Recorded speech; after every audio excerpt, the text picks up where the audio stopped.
السلام علیکم دوستو، ہسٹری فیکٹس میں خوش آمدید۔ دوستو، کل ہم نے منگول قوم کے علاقے، مذہب اور رہن سہن کے بارے میں بات کی۔ آج ہم منگولوں میں آنکھ کھولنے والے خونخوار اور ظالم لیڈر چنگیز خان کی زندگی کے بارے میں بات کریں گے۔ جی دوستو، یہ وہ زمانہ اور ماحول تھا جس میں منگولوں کے عظیم لیڈر چنگیز خان نے آنکھ کھولی۔ منگول قبیلوں کی باہمی ناچاکی کی بدولت وہ بیرونی حملہ آوروں کے لیے تران والا ہوئے تھے اور کسی مرکزی رہنما کی عدم موجودگی میں ایک دوسرے سے برسر پیکار رہ کر کمزور ہو چکے تھے۔ منگولوں کی زندگی کٹھن اور وحشیانہ اور انسانی اخلاق سے عاری تھی، جس کی لاٹھی اس کی بھینس کا اصول تھا۔ ان کی سوچ کا محور ان کا دشمن ہوتا تھا۔ جو انسان چاہے منگول ہو یا غیر منگول، اگر ایک دشمن کی حیثیت سے ان کے دماغ میں گھس جاتا تو وہ جب تک اس کو مار نہ لیتے چین سے نہ بیٹھتے۔ اس بات کا اندازہ اس بات سے لگایا جا سکتا ہے کہ کوئی اپنے نامولود بچے کا نام ہٹلر یا شیوا جی نہیں رکھے گا، لیکن منگولوں کے ہاں ایک عجیب طریقہ رائج تھا کہ وہ اپنے دشمن کے نام پر اپنے بچے کا نام رکھ دیتے تھے۔ جیسے تموجن کے باپ یسوگی نے اپنے بچے کا نام اپنے اس بہادر دشمن کے نام پر رکھا جسے اس نے انہی دنوں میں مغلوب کیا تھا۔ تموجن صرف 9 برس کا تھا جب اس کا باپ چل بسا۔ بعض مورخین کے مطابق اس وقت تموجن کی عمر 13 برس تھی۔ کہا جاتا تھا کہ یسوگی کو زہر دیا گیا تھا۔ باپ کی اولاد میں سے بڑا ہونے کے سبب تموجن کو باپ کی مسند پر بٹھایا گیا۔ اس مسند پر جو ہر لحاظ سے کانٹوں کی ایک بیج تھی، 13 برس کے ایک بچے کا سردار بن کر بیٹھنا اس زمانے کے قبائلی اور نیم وحشی ماحول میں نہایت کٹھن اور جان جوکھن تھا۔ اس امر سے اس بات کا اندازہ قطعی مشکل نہیں کہ تموجن کو ابتدا ہی سے کن نامساعد حالات کا سامنا کرنا پڑا۔ جب اس بچے کو قیدی بنا لینا کسی طور مشکل نہ تھا، اس بچے نے خود کو جنگجو کے طور پر منوانے کے لیے جرأت اور ہمت کا مظاہرہ تو ضرور کیا ہوگا۔ جب مر جانا اور مار دینا روزمرہ کا معمول تھا، اس بچے کا زندہ بچ جانا یقیناً ایک معجزے سے کم نہ تھا۔ ثابت قدمی اور جواں مردی جیسی خصوصیات اس کی غیر معمولی شخصیت کے 2 واضح پہلو کے طور پر نظر آتی تھی۔ جسمانی طور پر وہ اپنے ہم عمر لڑکوں سے ممتاز نظر آتا تھا۔ اس کے شانے ہموار اور جلد گندی مائل تھی۔ آنکھوں کے خاندانی بورے پن کے سبب وہ بری آنکھوں والے مغل کہلاتے تھے۔ تباً وہ کم گو تھا، لیکن جب بات کرنے کے لیے لب ہلاتا تو دوسرا کوئی لب نہ تھرک کرتا۔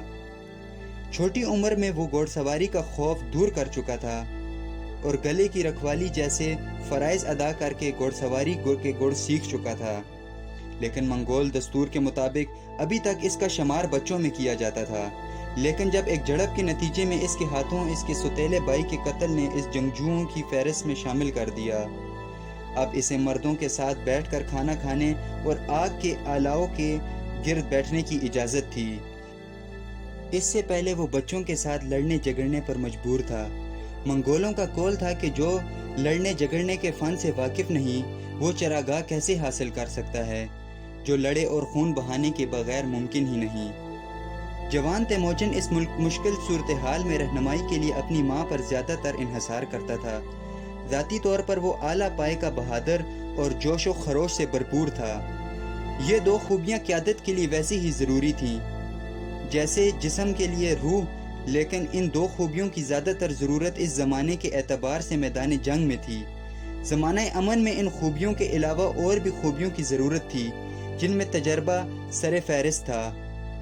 تیموجن تمام منصوبہ بندی اپنی ماں پر چھوڑتا تھا، جبکہ وہ صرف اپنے گھوڑوں، اپنے اسلحے اور جنگی ساز و سامان اور زور بازو پر توجہ پر مرکوز رکھتا تھا، تاکہ وقت آنے پر وہ دشمن کے درمیان بہادری کے جوہر دکھا سکے۔ اس کی ماں فوج کے سرکردہ افسروں اور ریاستی مشیر جو اس کے گرد تھے اور جن پر اس کا خاندان یا یسوگی اپنی زندگی میں مشوروں کے لیے تکیہ کرتا تھا، اس کے ساتھ مل کر منصوبہ سازی کرتی تھی۔ اس طرح تیموجن کی پشت پر تجربہ کاروں کا ایک تھنک ٹینک موجود تھا۔ انہوں نے تمام قبائل کے سرداران کی طرف پیغام بھیجے کہ وہ تیموجن کے خیالات کو جگہ دیں اور ان جگہوں کا انتخاب کریں جہاں بوقت ضرورت دستوں کو جمع کیا جا سکے۔ دوسری طرف تیموجن کے ذہن میں ایک ممکنہ جنگ کا نقشہ ابھر رہا تھا۔ وہ سوتے جاگتے گھوڑے پر سوار اپنی تیر کمان سے دائیں بائیں اوپر نیچے نشانے لیتا نظر آتا تھا۔ اس کی طرف سے طاقت کا یہ مظاہرہ ایک بیکار شو نہ تھا، بلکہ اس کے لشکریوں اور حمایتیوں کے خون کو گرمانے کا ایک انداز تھا، تاکہ وہ اس کی قیادت کی گرمی کے بارے میں کسی غلط فہمی کا شکار نہ رہیں۔ توانائی اور طاقت کا منگولوں اور ہمسایہ تاتاریوں کی مقامی زبان میں بہت سے قبائل کا ایک سردار کے ماتحت جمع ہونا اوروا کہلاتا تھا۔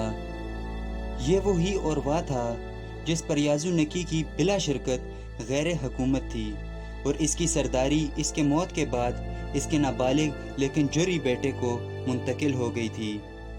اوروا بہت سے علیحدہ قبیلوں پر مشتمل تھا، جس میں ہر ایک کا ایک سردار تھا۔ یہ تمام سردار یازو نکی کی قیادت پر راضی تھے۔ وہ قیادت کا اہل تھا اور تمام سرداران کو اپنے دشمنوں کے خلاف اس کی قیادت اور سیادت کی اہلیت کا یقین تھا۔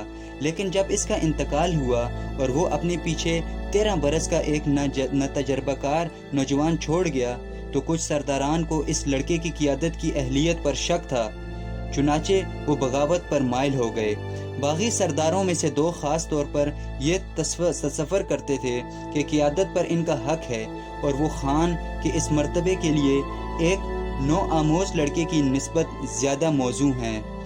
چنانچہ انہوں نے ایک دوسرے کے ساتھ اتحاد کر لیا اور دوسرے قبائل کو بھی آمادہ کرنے کی صحیح کی کہ وہ ان کے ساتھ آ کر ان کا ساتھ دیں۔ دوستو، آج کے لیے اتنا ہی۔ اگلی ویڈیو میں ہم منگولوں کے سرائے گوبی کے شمال میں مغلوں کی زمین پر قبضہ کرنے کے بارے میں بات کریں گے۔ تب تک کے لیے اللہ حافظ۔